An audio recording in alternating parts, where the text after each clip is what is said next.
الدنيا الصبح، الدنيا الصبح، الله يمسيكم بالخير.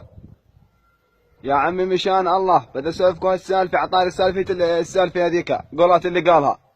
في عندنا واحد من القريه قال لابنه يابا روح على الدكان الرئيسيه، على ابو ممدوح، قول له بيسلم عليك ابوي، بقول لك ابو ممدوح بده دلو رايب غط، وبيعطيك حقه على البيدر. قال له ماشي يابا، قال له اركض يابا ميت من الجوع، بدنا نعمل شويه شعاشيل، ونحر لنا شويه قلاية بندوره.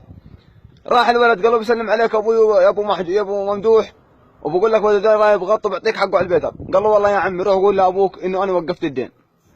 راح ابوه قال له يابا بقول لك ابو ممدوح انه وقف الدين. قال له خلص يابا وقف الدين، اليوم في شغماس، خلص مالناش نغمس يابا اليوم، انضرب الاغماس. راحت الايام، اجت الايام، مرق الزلمه منين؟ من عنده كانت ابو ممدوح. قال له يا ابو فلان، قال له تفضل ابو ممدوح.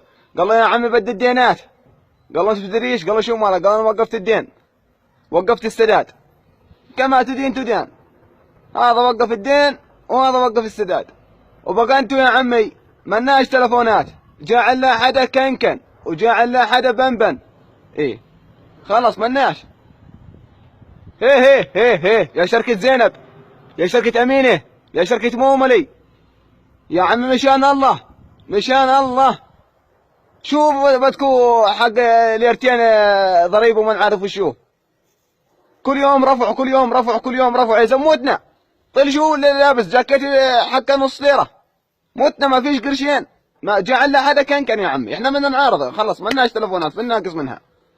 ايه كل يوم انتم رافعين شغله، هذيك اليوم رفعتوا البيض والبتاتز، سمعت ورجعتوا رخصتوا البتاتز والديزل رفع، البطاقات رفعت. يا عمي خلي الناس تكنكن، يلعن ابو البوت من خاطره. يا جماعه الخير هريتوا وبرنا من كثر الدين، يا عمي روحوا ارفعوا بلاطين الطنطات اللي بالشارع، الله يلعن اذا بتضايق.